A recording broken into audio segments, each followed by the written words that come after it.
स्वयं को जाने एक सार्थक जीवन की ओर। कितना जिया यह महत्वपूर्ण नहीं है, कैसा जिया यह महत्वपूर्ण है। इस चैनल का, इन कॉन्वर्सेशन का एकमात्र उद्देश्य है सकारात्मकता। तो आइए सकारात्मक बने और सकारात्मकता को फैलाएं। आप सभी का आज के इस कॉन्वर्सेशन में हार्दिक स्वागत, अभिनंदन। सादा जीवन, उच्च विचार। आज जिस व्यक्तित्व से हम मिलने जा रहे हैं, आपने इस वाक्य को अपने जीवन में आत्मसात किया है और साथ ही साथ मदर नेचर और हमारे पूज्य परम आदरणीय राष्ट्रपिता महात्मा गांधी जी के सिद्धांतों को भी अपने जीवन में अपनाया है, उनका पालन किया है। सरल, सहज और बहुमुखी प्रतिभा के धनी, आइए आप सभी के साथ बड़े ही आदरपूर्वक स्वागत करते हैं सीनियर एडवोकेट आदरणीय श्री अनिल त्रिवेदी साहब जी का। सर, आपका बहुत बहुत स्वागत। जय जगत। जय जगत, नमस्कार। सर, जब आपके बारे में पढ़ रहा था और मैंने ये माना कि जब इंसान अपने अनुभव से किसी शब्द को पढ़ता है तो उसके अपने अभिप्राय, अपना एक अर्थ निकाल लेता है। आपके इंट्रोडक्शन में दो बातें पढ़ने में आई और मैं चाहूँगा कि उसका आपका क्या अभिप्राय है उन बातों से, वो थोड़ा सा हमें बताएं। पहला था कि शब्द ब्रह्म है और ब्रह्म निशब्द है, और दूसरी बात आध्यात्मिक अहिंसक जीवन। ये दोनों बातों का आपका क्या अभिप्राय है? देखिए, ये जो जगत है पूरा, इसमें जब हम आते हैं और धीरे धीरे कई तरह के अनुभव हमारे को जीवन में मिलते हैं और उससे समृद्ध होते हैं, तो हमारी एक चिंतन प्रक्रिया को एक नई आधार भूमि मिलती है। जो कुछ ये दिखाई दे रहा है, ये जगत है ना, और जिसमें देखने की, सुनने की, सोचने की, बोलने की क्षमता है, वो जीवन है ना। इस जगत में जीवन के दो स्वरूप हैं, एक प्राणी जगत है, एक वनस्पति जगत है। हाँ, दोनों जीवन है। मैं जीवन का भाष्य करके जो अपनी समझ बना पाया हूँ, मुझे लगता है कि ये सब ऊर्जा का खेल है, ऊर्जा की लीला है, जगत भी और जीवन भी, जो निरंतर गतिशील है ना। तो हम जितने भी प्राणी हैं इस जगत में, या जितनी भी वनस्पति है, इसको बहुत ही वैज्ञानिक स्वरूप में, संक्षेप में परिभाषित करना चाहें तो हमको एक सूत्र मिलता है कि ये जीवन जो है, ये ऊर्जा का जैविक स्वरूप है ना। तो ये जो हमारे मन में बार बार प्रश्न आता है कि हम कौन हैं, हम कौन हैं, तो इसका उत्तर हम अलग अलग रूप में देते हैं। कोई कहता है कि हम मनुष्य हैं, कोई शेर है, कोई पेड़ है, पर ये सब वहाँ आकर मिल जाते हैं कि हम सब ऊर्जा के जैविक स्वरूप हैं। तो जैविक स्वरूप में जीवन का एक प्रवाह है ना। तो वनस्पति और मनुष्य, या मनुष्य और प्राणी जगत की विविधताएं, इन सब में जो मौलिक अंतर है वो शब्द का है ना। हमारे पास शब्द है, शब्द का अर्थ है। अब शब्द विचार की अभिव्यक्ति है। विचार इस जगत में चारों ओर फैले हुए हैं और हमारी शरीर की संरचना ऐसी है कि हमारे मस्तिष्क में विचार आता है और उसको शब्द के माध्यम से हम व्यक्त करते हैं, है ना। तो ये जो शब्द है, इससे हमको जगत की समझ भी होती है और हम अपने आप को अभिव्यक्त भी कर पाते हैं। यदि शब्द निशब्द होता, है ना, तो दुनिया कैसी होती, इसकी कल्पना करिए, है ना। तो हमने सोचते सोचते ब्रह्म के बारे में सोचा। ये जो समूचा जगत है, ये जो पूरा प्रक्रिया है, इसको ब्रह्म का नाम दिया। पर ब्रह्म इतना व्यापक होने के बावजूद भी उसके पास जाने के लिए हमको अंतर यात्रा करनी पड़ती है ना। तो जो ब्रह्म है वो निशब्द है।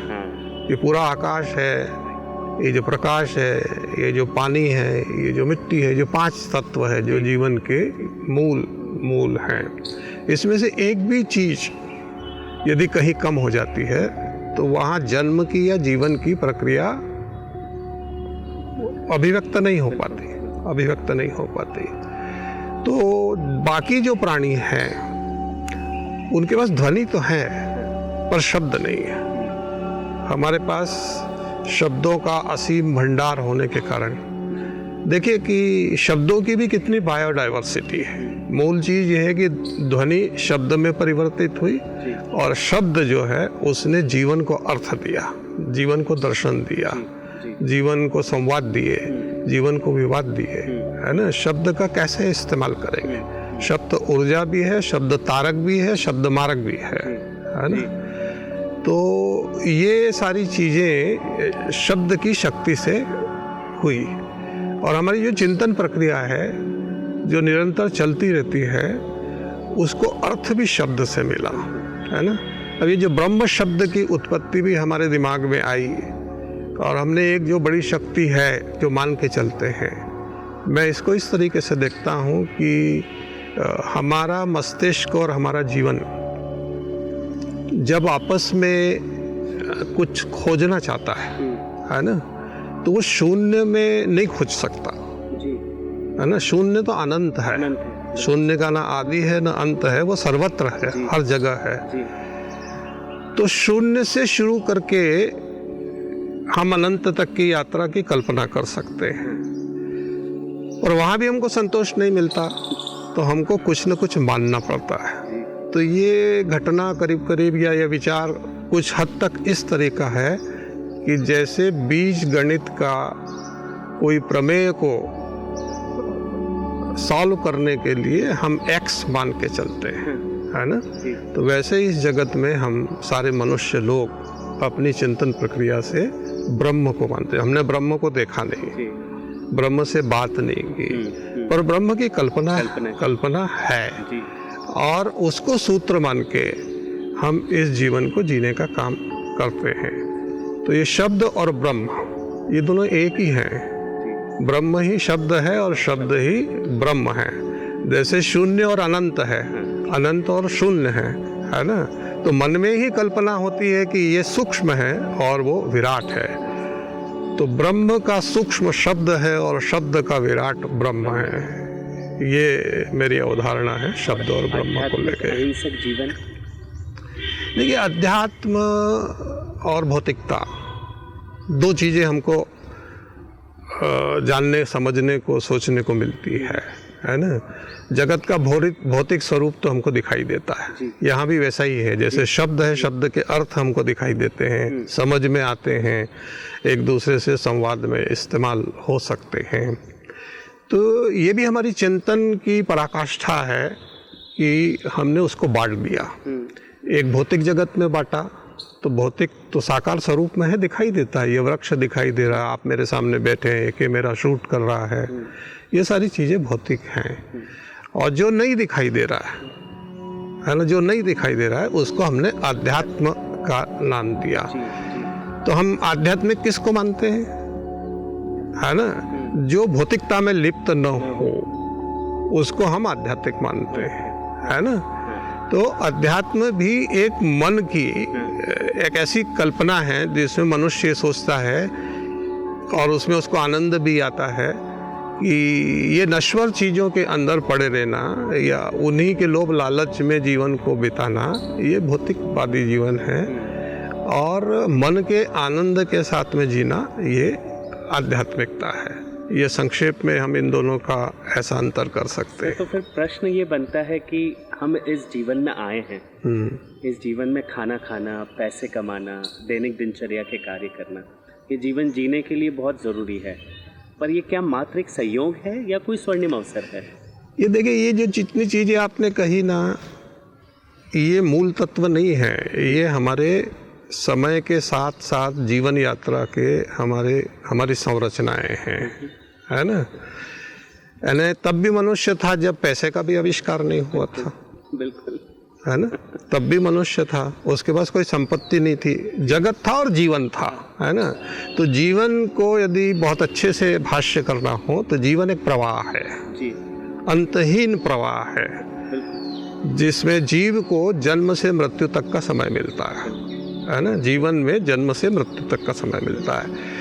तो अब ये व्यक्ति की आज़ादी है, जीव की आज़ादी है कि वो जन्म से मृत्यु तक का समय जो है वो कैसे व्यतीत करे, जी, है ना।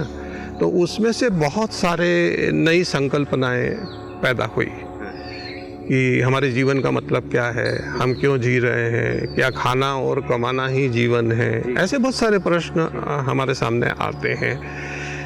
तो होते होते आधुनिक दुनिया में जब हम प्रवेश किए, है ना, तो हमने आजीविका को जीवन मान लिया। हम में से अधिकांश लोग जो हैं वो अपनी आजीविका को जीवन मानते हैं, और जब उनके पास कोई आजीविका नहीं होती है ना, या आजीविका से निवृत्त होते हैं, तो दोनों स्थिति में उनकी मनस्थिति बदल जाती है। जब आजीविका नहीं होती तो वो अपने आप को बेरोजगार मानते हैं, है ना। अंतर कुछ नहीं है, तत्वतः मनुष्य ही है, वैसा ही मनुष्य है जैसा पहले से था। और जैसे ही आजीविका लगती है तो एकदम आनंद आ जाता है कि वाह नौकरी लग गई या मुझे काम मिल गया, और नौकरी से निकाल दिया तो फिर डिप्रेस हो जाता है, जी, जी, है ना। तो ये तो साधन है, ये जीने के साधन है।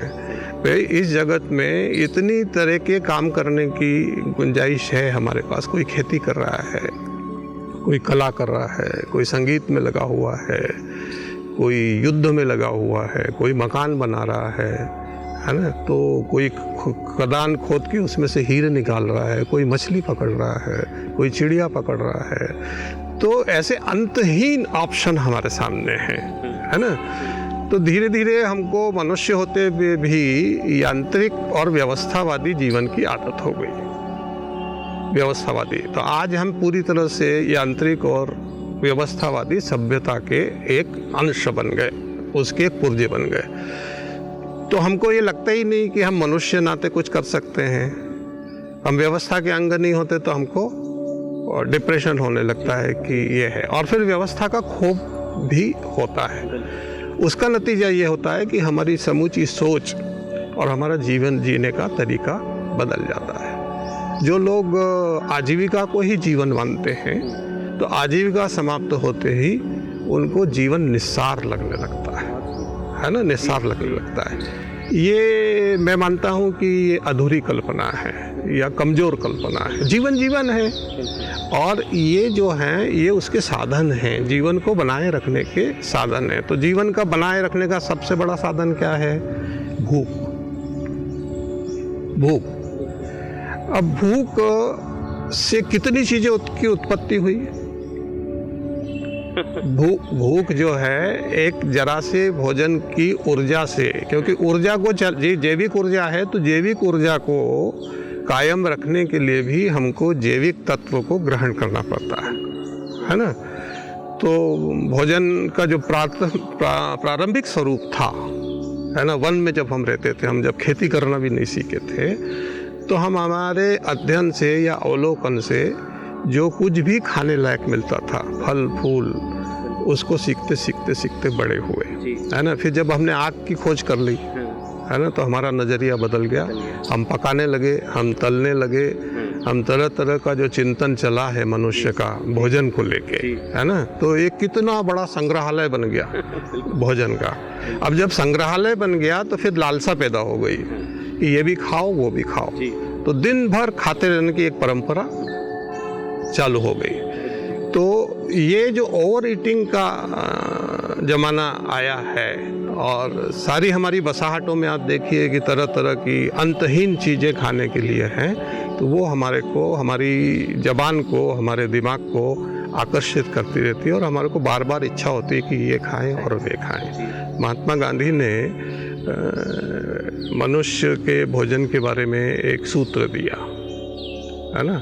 बहुत क्लासिक बात है वो, और वो यदि हम समझ लें, जो मूलतः हमारे जीवन का अंग थी पर बदल गई, और आज भी प्राणी जगत उसी सूत्र पे चलता है।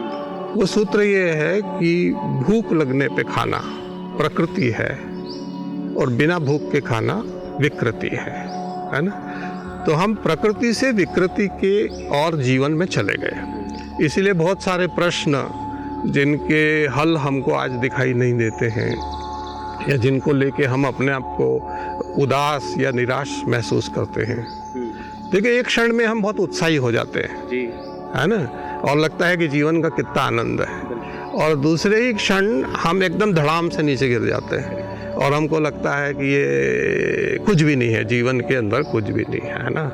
तो ये आशा और निराशा के बीच में उछलना कूदना, ऊपर जाना नीचे आना, ये एक जीवन का नया आयाम हमारे सामने आया है। इसी को रोकने के लिए हमारे ऋषियों ने, मुनियों ने, चिंतकों ने, दार्शनिकों ने एक शब्द दिया, अध्यात्म।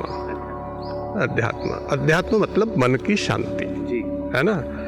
अब जैसे समुद्र कभी स्थिर नहीं हो सकता, है ना, वैसे ही हमारे शरीर में जो मस्तिष्क है वो भी सामान्यतः स्थिर नहीं होता। क्यों नहीं होता? क्योंकि हमारे में बहुत सारे लोभ, लालच, ईर्ष्या के संवेग और बहुत सारी चाहना हमारे अंदर भरी हुई है ना। उसका टोटल रिजल्ट है मस्तिष्क की हलचल। तो उन सब चीज़ों को हम कम कैसे करें, है ना, इससे एक आध्यात्मिक प्रक्रिया की शुरुआत हुई। और बाह्य जगत तो हमको दिखाई देता है ना। वो कैसा दिखाई देता है? इंद्रियों से दिखाई देता है। ध्वनि से हमको, जो कर्णेंद्रिय है उससे हमको ध्वनि सुनाई देती है और हम व्यक्त करते हैं अपनी वाणी के माध्यम से। पर यदि इसको देखा जाए, इस तरीके से देखा जाए, आध्यात्मिक दृष्टि जो है एक तरह की हमारे विचार की अंतर यात्रा है, जिसमें हम कोई ध्वनि उत्पन्न नहीं करते, हम शब्द को नहीं करते, पर खुद ही खुद के बारे में सोचते हैं, है ना, और देखते हैं कि मैंने कहाँ गलती की, कहाँ नहीं। तो अपने आप को निरंतर करेक्ट करना जीवन का आध्यात्म है ना। और अपने आप को चीज़ों में लिप्त करना, मोह माया में लिप्त करना, स्वाद की इंद्रिय के लिए जीवन का पोषण करना, या निरंतर कुछ चीज़ों को पाने के को ही जीवन मानना, है ना, संपत्ति का अंतहीन संग्रह करना, साम्राज्य का विस्तार करना, लोगों को डांटना डपटना, अपने समकालीन लोगों के साथ में ढंग से न रहना, ये सब भौतिकवादी चीज़ें हैं, है ना। अब मनुष्य होने के नाते हमारे में बहुत सारी चीज़ें हैं, अंतर्निहित है, इंस्टिंक्ट है, हमारी मूल प्रवृत्तियाँ हैं। एक ही मनुष्य शांत भी होता है, अशांत भी होता है, गुस्सा भी होता है, युद्ध भी करता है, डांटता भी है, धमकाता भी है, प्रेम भी करता है, इतनी मेहनत करता है, तरह तरह की चीज़ों को क्रिएट करता है। यानी प्रकृति ने तो अंतहीन चीज़ें बनाई हैं, पर प्रकृति का अंश हैं हम। मनुष्य प्रकृति से अलग नहीं है। अलग इस नाते है कि हमारे को प्रकृति ने वो क्षमता दी जो किसी और जीव को नहीं है। बाकी जो जीव हैं, है ना, उनका जीवन एक समान है ना, वो क्रिएट नहीं करते, जिस स्वरूप में जन्मे हैं उसी स्वरूप में जगत में रहते हैं। पर हमारे में एक असंतोष है। असंतोष ये है कि जिस स्वरूप में हम जन्मे हैं उसी स्वरूप में हम रहना नहीं चाहते, निरंतर अपने स्वरूप को बदलना चाहते हैं। तो हमने तरह तरह के किले बनाए, मकान बनाए, शहर बनाया, कार बनाई, यंत्र बनाए। तो ये यात्रा कभी ख़त्म नहीं होती मनुष्य की। उसी का नतीजा है कि असंख्य मनुष्यों ने आज तक जो भी सोचा, उसी से एक नया भौतिकवादी समाज की उत्पत्ति इस जगत के अंदर हुई। प्राकृतिक समाज तो है। तो अब हमारा जो संघर्ष है जीवन का, वो ये है कि भौतिकता प्राकृतिक तत्वों को ख़त्म कर रही है ना। जैसे हमारी हवा विषैली हो गई, है ना। अब हमारे शरीर में गति है, ये पूरा शरीर नीचे से ऊपर तक गतिशील है, कभी भी स्थिर नहीं रहता। जिस क्षण ये स्थिर होता है, आपकी सांस रुक गई, या आपकी हार्ट बीट रुक गई, या आपके ब्रेन का फंक्शन रुका, तो आपकी पूर्णाहुति हो जाती है ना। तो जीवन में हमेशा गतिशील रहना ये जीवन की खासियत है। जीवन एक प्रवाह है, हाँ, अंतहीन प्रवाह है, यात्रा है। यात्रा में हम बच्चे से बड़े होते हैं, बड़े से बूढ़े होते हैं। मतलब साकार से निराकार होने का जो क्रम है, उसी को जीवन कहा गया। प्रश्न कितने रिलेटेड हो रहे हैं, हाँ, शून्य से हाँ, हाँ। मतलब जो बात कही और अभी जो जी बात कही। जी जी। अब जैसे शब्द है, शब्द में भी यदि दो चीज़ें हैं कि केवल ध्वनि से ही अभिव्यक्ति नहीं होती, भाव से भी होती है। मनुष्य को जो कहते हैं ना कि आप भाव नहीं समझ पा रहे हैं, मैं क्या कहना चाह रहा हूँ ये आप नहीं समझ पा रहे हैं, ये इससे कॉन्फ्लिक्ट भी होती है और इससे समझ भी पैदा होती है ना। जैसे माँ और बच्चे का, बच्चा जन्मते ही पहली बार उसने माँ को देखा, उसके मन में छवि चली गई, है ना। वो सीधी इसकी मूल प्रवृत्ति है तो वो दूध पीने लगता है ना। उसको किसी ने सिखाया नहीं कि ऐसे दूध पीना चाहिए, पर जैसे ही माँ के स्तन पे उसका मुंह लगता है तो भोजन ग्रहण करने की प्राकृतिक प्रक्रिया प्रारंभ हो जाती है, जो सुप्तावस्था में माँ के पेट में थी, है ना। तो इस तरह से जीवन को ये भी कह सकते हैं कि जीवन एक सीखने सिखाने का अंतहीन सिलसिला है ना। जीवन एक सीखने सिखाने का सिलसिला है। अब इसमें जो मनुष्य असंतुष्ट हो जाते हैं या निराश हो जाते हैं, उनकी निराशा का कारण ये है कि उनमें सीखने की जो प्रवृत्ति है उसका अंत हो जाता है ना। जैसे 1 अरब 40 करोड़ का ये देश है और 8 करोड़ लोगों की ये दुनिया है ना। इतने सारे लोगों का सानिध्य हमको आज के काल में मिला हुआ, उसके बाद भी हमारे मुंह से ये शब्द निकलता है कि हम अकेले हैं, है ना। तो भीड़ भरी दुनिया में अपने आप को अकेला महसूस करना ये कौन सा सवाल है ना। तो ये हुआ कि हमने मनुष्य को सिकोड़ लिया, अपने जीवन को सिकोड़ लिया, हम एक मार्गी हो गए, हमको हमारे अलावा कुछ नहीं लगता। तो इसको भी भौतिकता कह सकते हैं कि अपने अलावा किसी और को न समझना, अपने अलावा किसी और के बारे में न सोचना, ये एक तरह की संकुचितता है। तो सर इसमें ऐसा भी हो सकता है कि हम जो असंख्य हैं और हम अगेन एक जर्नी जी रहे हैं एक होने की, तो क्या ये भी भगवान या ये प्रकृति हमें दर्शाना चाहती है कि हम इतने भिन्न होके, इतने सारे होकर भी हम एक हैं। देखिए ये जो भिन्न शब्द है ना, सब हमको भिन्न भिन्न दिखाई देते हैं, है ना, इस जगत में। पर भिन्न को गहराई से देखोगे तो वो अभिन्न दिखेगा जी।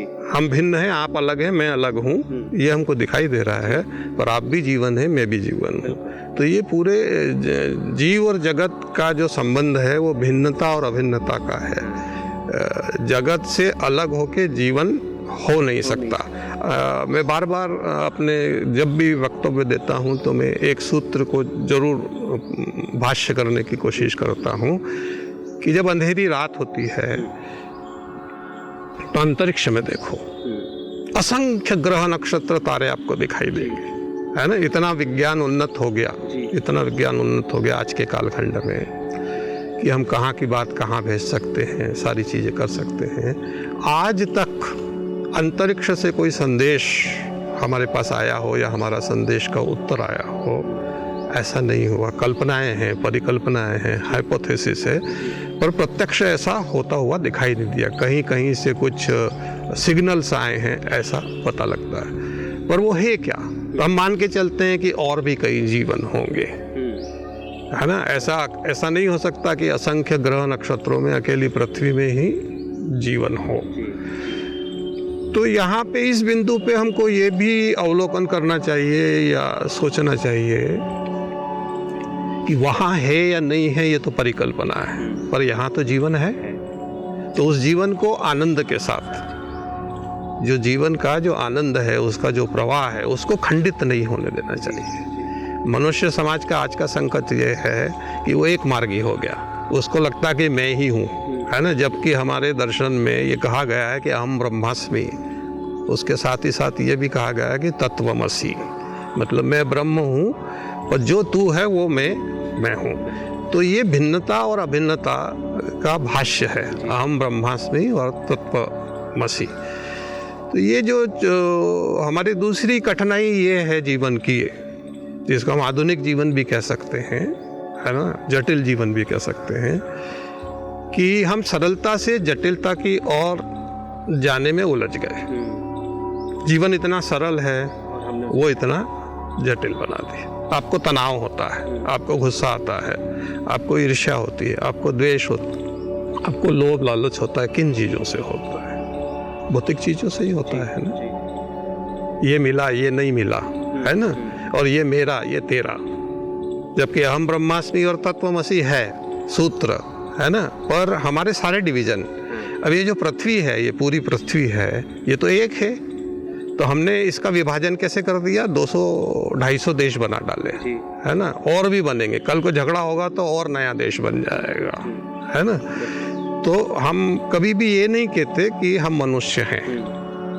एक हमारी कमजोरी ये है कि हम अपना परिचय मनुष्य के रूप में नहीं देते। हम समूची जिंदगी विशेषण के साथ जीते हैं, है ना, कि मैं पैसे वाला हूँ, मैं बिना पैसे वाला हूँ, मैं हिंदू हूँ, मैं मुसलमान हूँ, मैं अंग्रेज हूँ, मैं रशियन हूँ, ऐसा कह के ही परिचय देते हैं। मनुष्य जब 69 में चांद पे गया तब हमने कहा कि मनुष्य चांद पे गया। तो जब हम दूर जाते हैं तो मनुष्य हो जाते हैं, और जब निकट रहते हैं तो हम अगड़े हो जाते हैं, पिछड़े हो जाते हैं, स्त्री हो जाते हैं, पुरुष हो जाते हैं। हम अपने आप को जीवन की ऊर्जा के रूप में नहीं देखते, इसीलिए हमारे जीवन में उतना आनंद और ऊर्जा आज के काल में नहीं बची, क्योंकि हमारी चाहनाएं अंतहीन हो गई और हम भौतिकता में। बहुत ही डिस्क्रिप्टिव, मतलब बहुत ही डिटेल लेवल पे जो आपने दो एस्पेक्ट्स की बात करी हमारे जीवन में, भौतिकता और अध्यात्म, और इसको जिस तरह से आपने परिभाषित करा वो बहुत ही सुंदर बातें आपने इस पूरे प्रश्न के उत्तर में जो आपने बताया। सर, आप हमारे पूज्य राष्ट्रपिता महात्मा गांधी जी के सिद्धांतों को आपने अपने जीवन में अपनाया है, तो आपको प्रभावित उन्होंने कब करा और क्यों प्रभावित करा, मतलब किस तरह से वो आपके जीवन में आए? देखिए, एक तरह से छोटे सूक्ष्म स्वरूप में कहा जा सकता है कि हमारा जन्म ही गांधी के परिवार में हुआ। अरे वाह, है ना। मेरे माता पिता, मेरे पिता काशीनाथ जी त्रिवेदी और मेरी माँ कलावती त्रिवेदी, वो संस्कृत के गोल्ड मेडलिस्ट थे उस जमाने के। अच्छा। है ना। ग्रेजुएट होते ही उनके मन में ये भाव पैदा हुआ कि मुझे नौकरी नहीं करनी है, और वो बापू के पास साबरमती आश्रम में चले गए। नई नई शादी हुई थी, माँ 17-18 साल की माँ थी, वो भी बापू के पास आश्रम में चली गई, है ना, और बापू का सानिध्य मिला, है ना। बापू ने पिताजी की क्षमताओं को, उनकी तेजस्विता को समझा, और एक 23-24 साल के लड़के को हिंदी नवजीवन का सह संपादक अपने उस अखबार का बनाया, और दूसरा काम ये दिया कि आश्रम में जितने हिंदी भाषी लोग हैं उनको हिंदी सिखाई जाए, है, ये काम किया।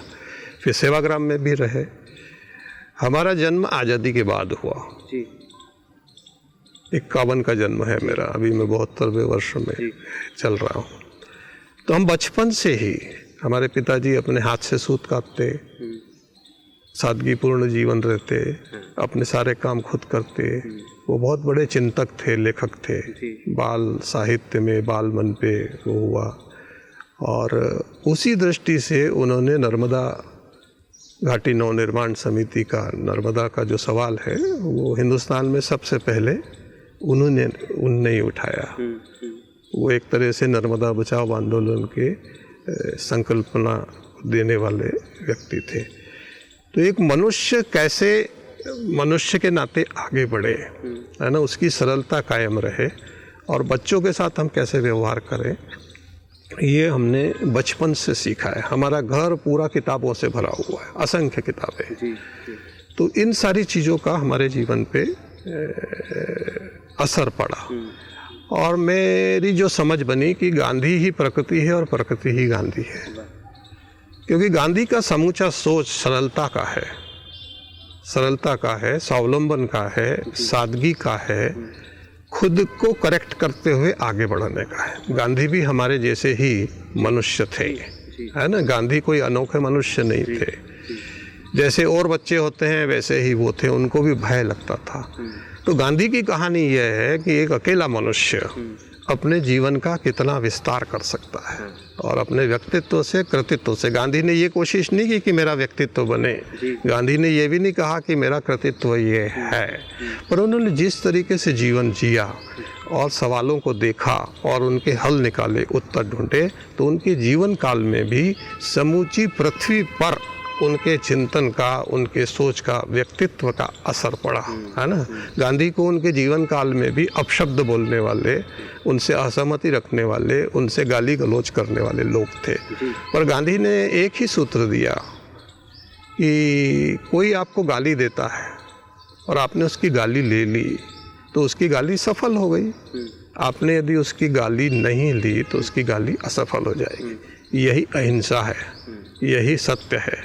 तो सत्य को भी गांधी ने जब परिभाषित किया तो सत्य दिखाई तो नहीं देता, जीवन में है, जैसे ईश्वर दिखाई नहीं देता, और ईश्वर को लेके भी कई मतमतांतर इस जगत में हम मनुष्यों के मन में है।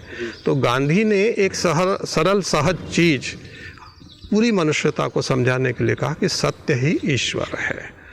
सत्य निराकार भी है, सत्य साकार भी है, और सत्य को सुन के हमको अध्यात्म की या आनंद की अनुभूति होती है। और जहाँ हम असत्य बोलते हैं हमको छुपाना पड़ता है, हमको षड्यंत्र करना पड़ता है। हम अपने आप और किसी को न मालूम हो, पर आपको तो मालूम होता है कि आपने सत्य कहा है या असत्य कहा है ना।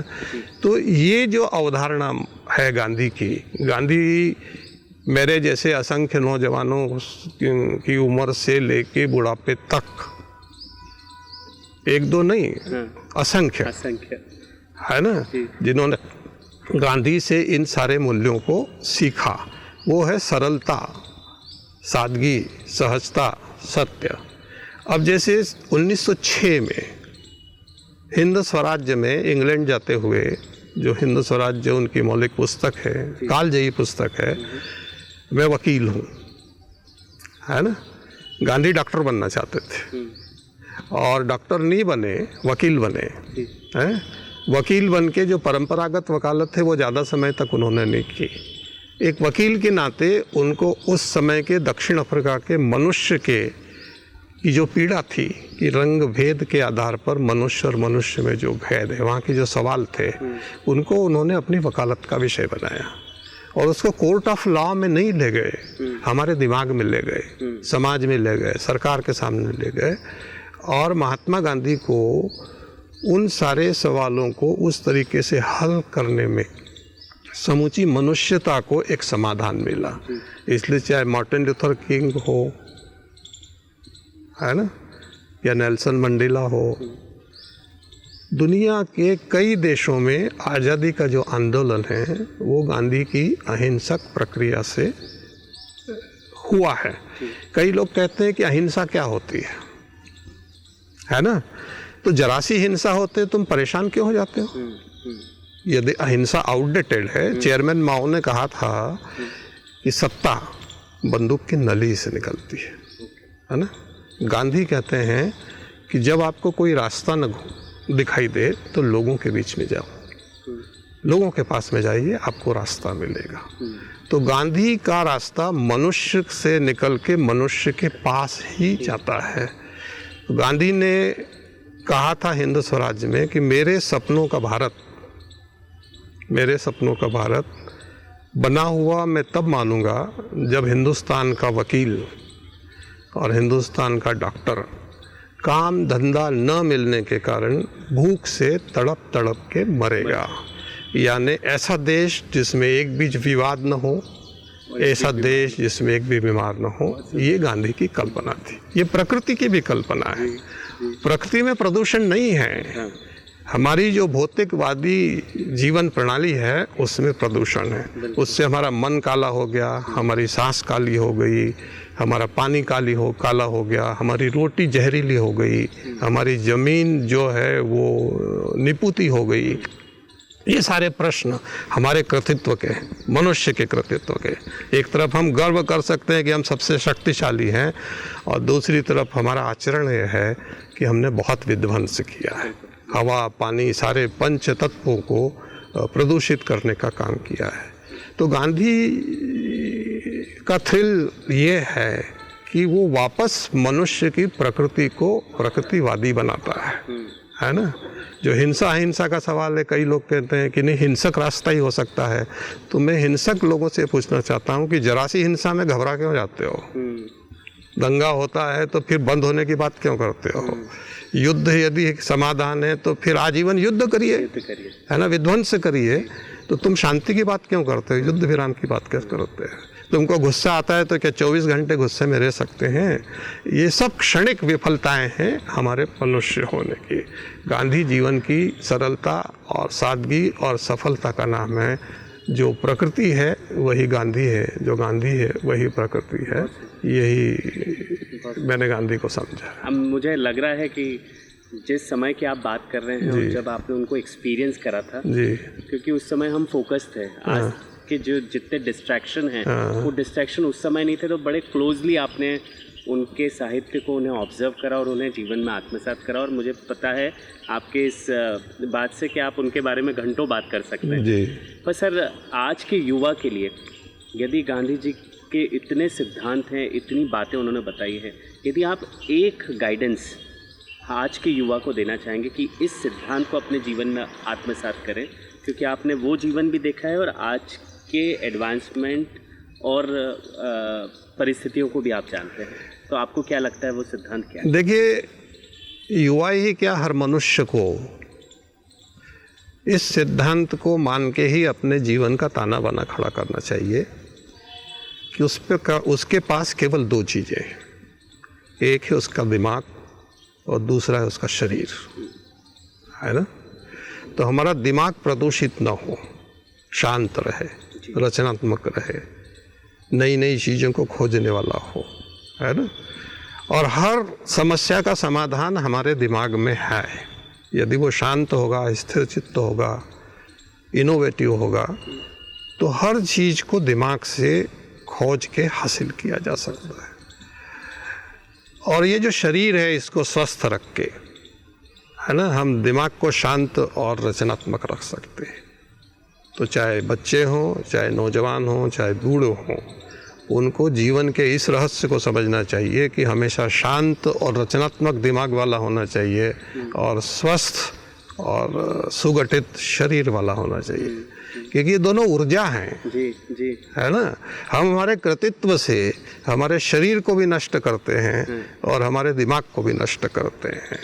तो यदि हम ही हमारा संहार करने में लग जाएंगे, जी जी, खान पान में बदपरहेजी करके, गालियों से दिमाग को प्रदूषित करके, इस जगत में कितनी सुंदर चीज़ें हैं, कितनी प्राणदायक और प्रेरणादायक चीज़ें हैं। अरे जगत को देखो तो सही। एक मॉडल जैसे हमने बांध लिया हमारे लोभ लालच के कारण कि गाय पकड़ ली और खूंटे से बांध लिया और उसको दूहेंगे और दूध पी के जिंदा रहेंगे, वैसा ही अपने साथ भी कर लिया।